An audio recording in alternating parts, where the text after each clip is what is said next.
the perfect couple. To everyone who knew them, they were the picture of success. Nancy and Robert Kissel, the golden couple. Wealth, prestige, a beautiful family. He was a top Merrill Lynch banker. She was the loving wife, a dedicated mother of 3. But behind their luxurious life in Hong Kong's upscale Parkview apartments, something twisted was brewing. And one night in 2003, it all came undone. Nancy served her husband a milkshake. Moments later, he was dead. The autopsy would reveal a deadly mix of sedatives and sleeping pills. But it wasn't the drugs that killed Robert Kissel. It was the brutal blows to the back of his head, delivered by Nancy herself. She claimed she was a victim. That her husband was abusive. But the evidence would reveal an affair with a TV repairman, and a trail of secrets far darker than anyone imagined. This is the true story of the Milkshake Murder, a case that shocked the world, tore apart a family, and raised questions about privilege, power, and betrayal. Stay with us as we unravel a story of manipulation, violence, and the deadly lies behind a perfect life. And if you want more true crime stories that go deep into the shadows, subscribe to Crime Scrolls. Because the truth is never simple. Now, let's begin. From the outside, Robert and Nancy Kissel had it all. Robert Kissel was a top investment banker with Merrill Lynch. He had built a lucrative career in the world of high finance.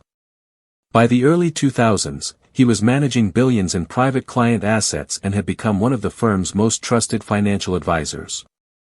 The Kissels were rich, not just well-off, but extravagantly wealthy. They lived in an upscale neighborhood in the exclusive Parkview development of Tai Tam, Hong Kong, a gated community that screamed luxury. Think penthouses, mountain views, private security, and international schools for their kids. It was the kind of place most people only dreamed about. And Nancy? She seemed to fit right into that glamorous lifestyle. She was beautiful, charismatic, and popular among the other expatriate wives. She had grown up in a comfortable, middle-class family in New Jersey and had met Robert while they were both studying at business school.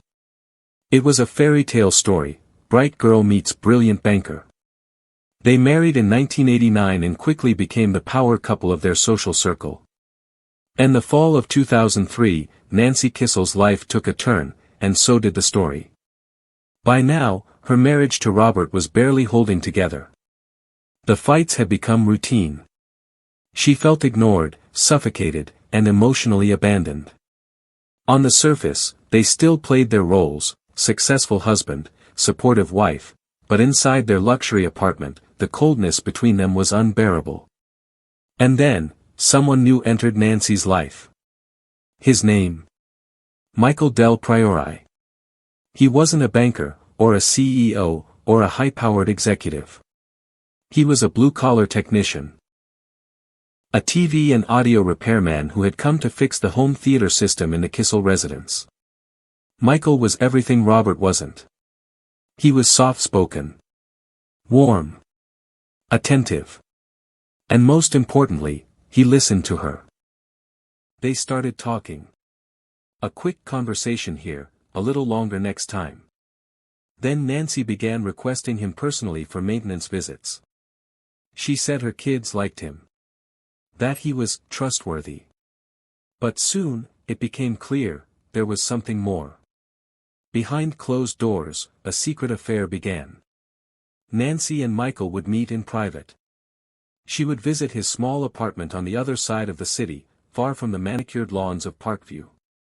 There, she didn't have to pretend to be the perfect wife. There were no designer dresses or dinner parties. Just Nancy and the man who made her feel seen. He was divorced, a father, and a recovering alcoholic. Not the type of man you'd expect to be involved with someone like Nancy Kissel, a wealthy, educated woman in Hong Kong's elite circle. But she didn't care. Or maybe she did, and that was the thrill. Their affair quickly became more than a fling. What started as an affair was turning into something far more dangerous. Because Nancy wasn't just looking for love anymore. She was looking for a way out. And in Michael, she may have found someone willing to help her take it. Why late 2003, the cracks in the Kissel marriage had widened into a deep, dangerous rift. Nancy was no longer just daydreaming about a different life, she was actively planning one. And Robert? He had no idea what was coming. At home, Nancy kept up appearances. Smiling at social events, dropping the kids off at school, preparing family meals. But behind that perfect facade, something chilling was unfolding. Nancy and her lover, Michael Del Priore, began talking about possibilities, about what life would look like without Robert in it. And then, one day, the conversation took a dark turn. Nancy brought up the idea of getting rid of her husband. Not metaphorically. Literally. She told Michael that Robert was abusive. That he had raped her. That he was harming their children emotionally. Michael, deeply infatuated and protective, believed her. Whether or not all those accusations were true, we may never know. But they gave Nancy a narrative. A justification. A reason for murder. Then, she had an idea. Robert had a nightly ritual. After work, he'd come home, settle into his recliner, and ask Nancy to bring him a drink, usually a cocktail or milkshake while he watched TV or checked emails. It was something he expected. Trusted. And Nancy knew it. She started researching sedatives, drugs that could render someone unconscious without immediately killing them. She asked Michael if he knew how to get any. He didn't, but he knew a guy. A fellow AA member who had dabbled in prescription drugs. Soon enough, Nancy got her hands on a potent mix, sedatives, tranquilizers, and sleeping pills. The plan was simple. Lure Robert into a sense of calm. Make him his favorite drink. Slip in the cocktail of sedatives. Then, finish the job while he was unconscious. As the days passed, Nancy practiced the routine in her head. Milkshake. Drugs. Pillow. Done. She was preparing for murder.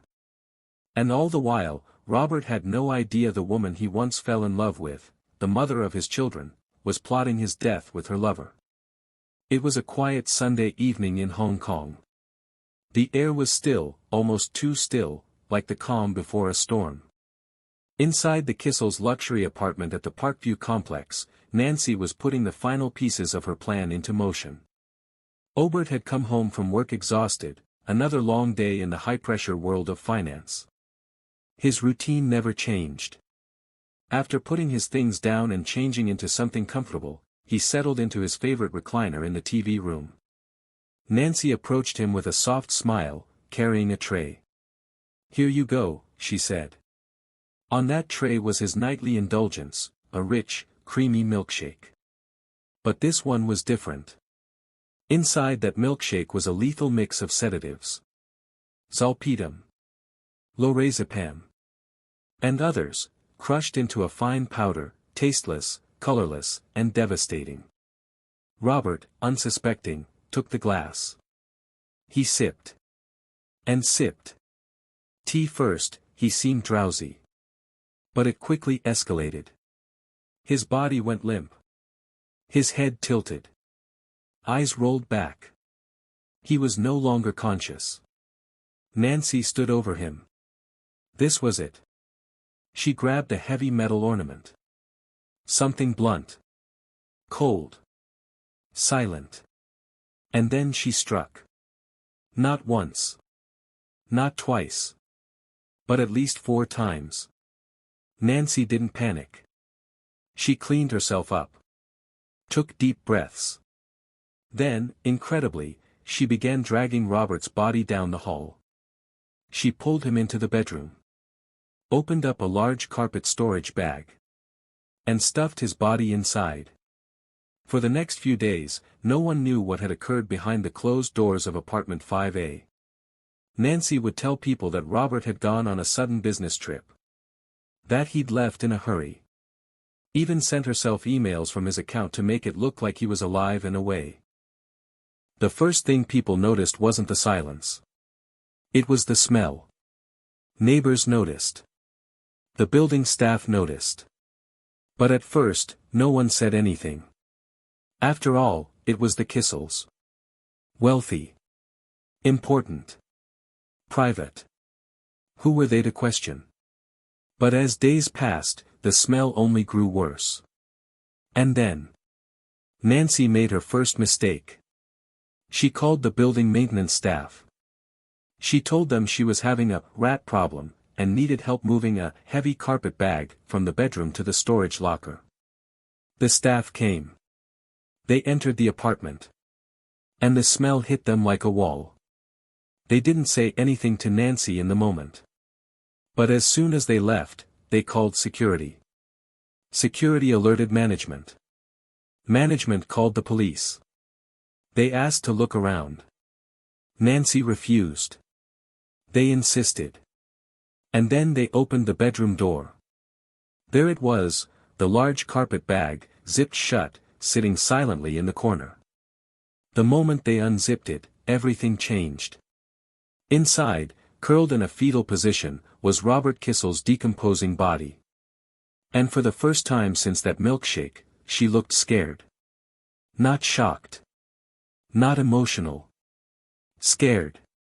The mask was cracking. The lies were collapsing. And the police knew it, this was no accident. This was cold-blooded murder. The courtroom was packed. Cameras outside, reporters everywhere. The world was watching what would become one of Hong Kong's most sensational trials ever. Their story was simple and brutal. Nancy wanted out of her marriage. She wanted her freedom. She wanted Robert's fortune. So, she drugged him. Then, she bludgeoned him to death with a heavy metal statue, smashing his skull in 5 brutal blows. The motive? Love and money, a deadly combination. Nancy admitted she had drugged him. She admitted she hit him with the statue. But she claimed she couldn't remember how many times, or why she did it. She described a blackout, a moment of pure panic. But the forensic evidence didn't lie. No signs of struggle. No defensive wounds on Robert. It all painted a chilling picture. This wasn't rage. It was planning. The jury sat in silence as the prosecution closed. This wasn't a woman trying to escape. This was a woman who wanted everything, freedom, money, and no Robert Kissel. As the news of Robert Kissel's murder spread, Hong Kong's elite were stunned. How could Nancy Kissel, the elegant Wall Street wife, have done this? But investigators were only getting started, and the secrets they uncovered were jaw-dropping. Nancy wasn't just unhappy. She was living a double life. Behind the image of the perfect wife, she was deep in multiple affairs, one of them with a man known only as the TV repair guy, a former electrician with a drug past and a temper. She wasn't just cheating, she was planning. Police searched her laptop, her emails, her phone. And the digital trail told a chilling story. She Googled, sleep-inducing drugs, how to poison someone, and even, drug interaction with alcohol. She ordered sedatives, crushed Rohypnol and other tranquilizers, months before the murder. She searched for carpet bags big enough to hide a body. Now, all the evidence, the lies, the drugs, the money, the motive, it all pointed to one terrifying truth. This wasn't a woman who snapped. After weeks of drama, this was premeditated murder. Guilty. Nancy Kissel was sentenced to life in prison. As the courtroom doors closed behind Nancy Kissel, the world was left stunned. A wealthy American wife in Hong Kong. A drug-laced milkshake. A brutal murder with a heavy ornament. A lover waiting in the shadows. And 2 young children left with their lives shattered. Nancy was sentenced to life in prison, and despite appeals, retrials, and endless headlines, her fate was sealed. The Milkshake Murder isn't just a crime story. It's a chilling reminder that appearances lie. That behind gated communities and designer kitchens, darkness can hide. Behind every smile, a secret. Behind every love story, a twist. And sometimes, behind a sweet drink, a deadly plan. If you were shocked by the story of the Milkshake Murder, make sure to subscribe. We're diving deeper into the most disturbing, real-life true crime cases from around the world. What's next? Maybe the woman who vanished during a Zoom call. Or the teenage girl who lured her own mother into a deadly trap with her boyfriend. Stay tuned, because the truth is never what it seems. Subscribe, and uncover the darkest corners of reality. Thank you for watching. Our hearts go out to the families of the victims, those who lost their loved ones in such a horrific way. No words can ease that pain, but by telling their stories, we honor their memory and seek justice through truth.